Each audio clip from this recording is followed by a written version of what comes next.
نبی پاک صلی اللہ علیہ وسلم کے مدینے آنے سے پہلے ایک شخص تھا، عبداللہ بن ابی سلول اس کا نام تھا۔ تو مدینے والے لوگ اس کو اپنا پیشوا مانتے تھے، اوس بھی خزرج بھی، اس کی تاج پوشی بھی کی، بڑی اس کی منتا تھی۔ جب حضور آ گئے تو اس کا کاروبار بند ہو گیا۔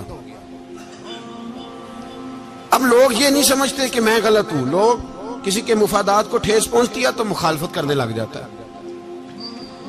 اب اس کے حالات جب خراب ہوئے تو اس نے پتہ کیا کیا، جھوٹ موٹ کا کلمہ پڑھ لیا۔ سمجھ آ رہی ہے باتوں؟ جھوٹ موٹ کا، اور منافقوں کا ایک ٹولہ اس نے تیار کر لیا جس کا قرآن مجید نے سورہ منافقون میں ذکر کیا۔ ایک جنگ کا موقع تھا، نبی پاک صلی اللہ علیہ وسلم تشریف لے گئے تو عبداللہ بن ابی سلول بھی چلا گیا۔ حضرت عمر فاروق رضی اللہ تعالیٰ عنہ کے ایک غلام تھے، وہ پانی لینے کنویں پہ گئے۔ ادھر سے انصار میں سے، چونکہ حضرت عمر کے غلام مہاجر تھے، انصار میں سے ایک شخص پانی لینے پہلے سے آیا ہوا تھا۔ پانی بھرنے میں کوئی اختلاف ہو گیا، جھگڑا ہو گیا، مار کٹائی تک نوبت آ گئی۔ حضرت عمر کے غلام نے کچھ چیز مار دی، اس شخص کو زخمی ہو گیا۔ اس نے پکارا، عبداللہ بن ابی سلول نے سمجھا کہ موقع اچھا ہے، دوڑا ہوا آیا اور آ کر اس نے کہا، انصار مدینہ بھاگ کے آؤ، جلدی آؤ، اور بڑے غلط جملے استعمال کیے۔ کہنے لگا اگر ان لوگوں کو تم اپنا بچا کچا کھانے کو نہ دیتے مہاجروں کو تو آج یہ تمہارے سر پہ نہ بیٹھتے۔ معاذ اللہ، ایسی باتوں پہ کہا کرے، بولے یہ روزمرہ کی گفتگو میں عادت بنائیں، کوئی ایسی بات کرنی ہو تو معاذ اللہ استغفر اللہ کہہ کے کرنی چاہیے۔ اس نے کہا کہ معاذ اللہ اب ان کو بچا کچا نہ دیں تو یہ ہمارے سر پہ نہ بیٹھتے۔ شور کیا اس نے۔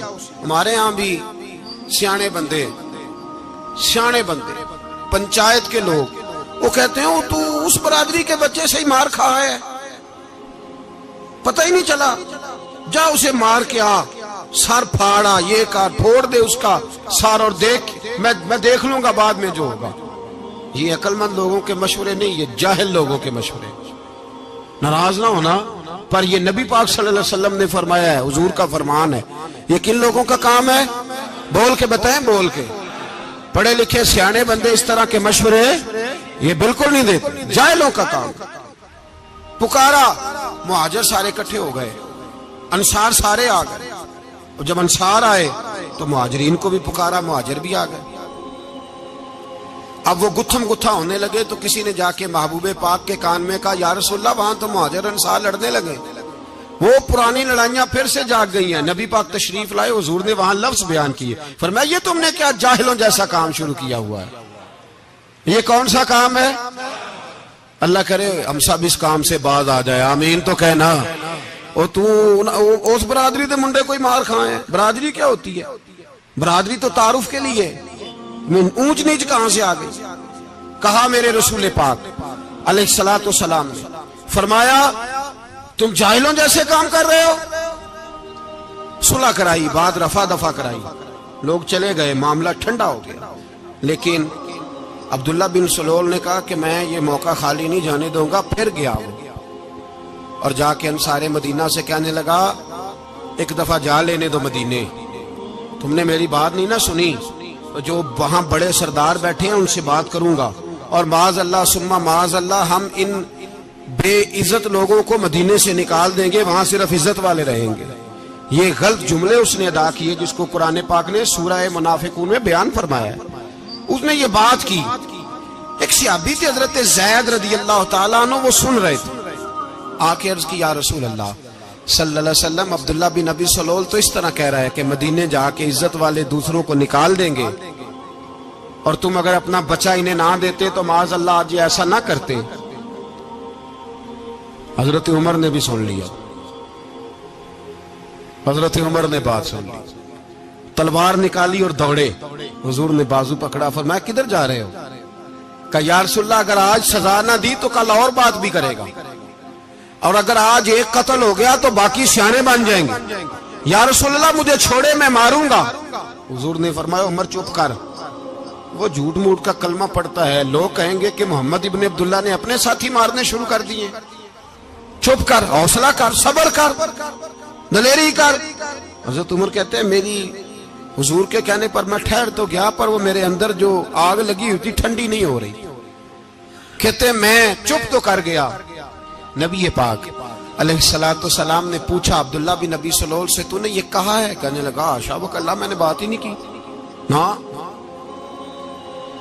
اب لوگ کہنے لگے کہ زید تو نوجوان ہے، تو یہ بوڑھا آدمی ہے، چلو صحیح کہتا ہوگا۔ حضور بھی خاموش ہو گئے۔ اللہ پاک نے قرآن مجید نازل فرما دیا، فرمایا اللہ نے سن لی ان کی بات جنہوں نے یہ کہا ہے، اور پھر لفظ بڑے حسین ہے، فرمایا یہ کہتے ہم عزت والے ہیں؟ نہیں، وَلِلَّهِ الْعِزَّةُ وَلِرَسُولِهِ وَلِلْمُؤْمِنِينَ، فرمایا عزت تو اللہ کے پاس ہے، اللہ کے رسول کے پاس ہے، اور عزت تو مومنوں کے پاس ہے، مومنین کے پاس عزت ہے۔ یہ قرآن پاک نے سارا مضمون بیان کر دیا کہ عبداللہ بن نبی سلول غلط کہتا ہے اور حضرت زید صحیح کہتے ہیں۔ حضور نے کچھ نہیں فرمایا، جا رہا ہے قافلہ۔ جب مدینے کی سرحد آ گئی نا، حدود مدینہ منورہ کی شروع ہوئی، تو عبداللہ کا اپنا بیٹا، اس کا نام بھی عبداللہ بن عبداللہ تھا، اپنا بیٹا اس کا بڑا مخلص جانثار غلام تھا میرے رسول پاک صلی اللہ علیہ وسلم کا، وہ تلوار لے کے مدینے کی حد پہ کھڑا ہو گیا اور کہنے لگا میرے باپ تو نے اتنی بے ایمانی کے لفظ کہے کہ میں ان کو نکال دوں گا؟ کہے اپنی زبان سے کہ میں ذلت والا ہوں، رسول پاک کو اللہ نے بڑی عزت عطا فرمائی، کہے ورنہ میں تیری گردن کاٹ دوں گا۔ بول، کہے حضور بھی عزت والے اور نبی پاک کے غلام بھی عزت، کہے اپنی زبان سے، کہے میرے رب کا یہ فرمان ہے وَرَفَعْنَا لَكَ ذِكْرَكَ، حبیب میں خود تیرے لیے تیری شانوں کو بلند فرما دوں گا۔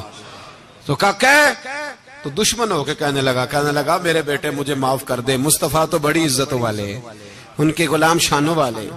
جب بیٹا تلوار لے کے سامنے کھڑا ہوا، شہرت ہوئی، اب نبی پاک نے حضرت عمر کی طرف دیکھا، کہا عمر تیری بات صحیح تھی، اب جو ہوا یہ زیادہ صحیح تھا، وہ میں نے تجھے کہا حوصلہ کر، تدبر کر، وقت کا انتظار کر، یہ صحیح ہوا کہ وہ صحیح تھا۔ تو حضرت عمر فاروق کہنے لگے یا رسول اللہ میں گواہی دیتا ہوں آپ واقعی اللہ کے سچے رسول ہیں صلی اللہ اتنی اچھی رائے، وقت فیصلہ کرتا ہے، تدبر سے چلے، دانائی سے چلے، علم پیدا کرے، بردباری۔ ہمیں کئی دفعہ سجدہ صاف کرنا پڑتا ہے، ہم جو کہتے ہیں بات اس کے الٹ نکل آتی ہے۔ ہم کسی شخص کے بارے میں کوئی تبصرہ کر بیٹھتے ہیں، کچھ عرصے کے بعد ہمیں پتا چلتا ہے کہ وہ تو ایسا تھا ہی نہیں، ہم نے غلط بات کر۔ ہم بغیر تحقیق کے، بغیر تفتیش کے، حوصلہ نہ ہونے کی وجہ سے، صبر نہ ہونے کی وجہ سے ہم بہت سارے کام کر گزرتے ہیں، پھر ہمیں نقصان ہوتا ہے۔ اپنی زندگی میں حلم نہ چھوڑیں، حوصلہ نہ، لڑائیاں ہوتی ہیں نا گھروں میں، اس کی وجہ خامد ہوتا ہے، بیوی نہیں ہوتی۔ یہ بات گھر جا کے بتانا کہ آج انہوں نے کہا ہے۔ لڑائی کی وجہ کون ہوتا ہے؟ نہ بولو تسی، پر میں تے آنکھ ہی چھڑیا ہے، وہ تو ریکارڈ ہو گیا ہے۔ لڑائی کی وجہ کون ہے؟ جڑے باتیں لڑتے ہیں وہ کندے ہی نہیں پے۔ وجہ کون بنتا ہے جی؟ کیوں بھلا؟ اس لیے کہ نبی پاک صلی اللہ علیہ وسلم نے فرمایا عورت کی اگر آدھی ہے تو تیری تو پوری ہے نا، تو اس کا مطلب ہے لڑائی اگر بچ سکتی تھی تو مرد کی وجہ سے بچ سکتی تھی، گھر میں امن ہو سکتا تھا۔ کہتے ہیں جی یہ بڑی بیوقوف ہے، میری سنتی نہیں۔ تو میں نے کہا جو اس سے بحث کر رہا ہے وہ سیانا ہے؟ بولیں، جو بحث کر رہا ہے وہ عقل مند ہے؟ بندہ تو چلو تھا وہ دانشور، شیکسپیئر، باتیں بعض اوقات اس کی کچھ ایسی ہیں۔ اس سے کسی نے پوچھا تھا عورتوں سے کون جیت سکتا ہے بحث میں، تو اس نے کہا تھا وہ جو ان سے بحث نہ کرے، جو ان سے بحث۔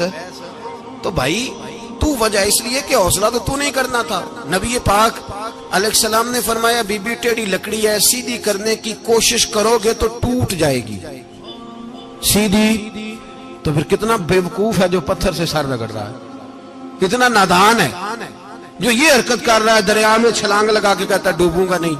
تو بھائی حوصلہ پیدا کرے، علم پیدا کرے، بہت ساری ایسی باتیں کرے کہ جس میں اشتعال آئے گا، فٹافٹ 3 لفظ طلاق کے دے دیے، اب بھاگا گیا مفتی صاحب کے پاس، او ہو 4 بچوں کا کیا بنے گا؟ اور یہ بات پکی ہے کہ بچوں کو صرف ان کی ماں ہی پال سکتی ہے، ان کی ماں۔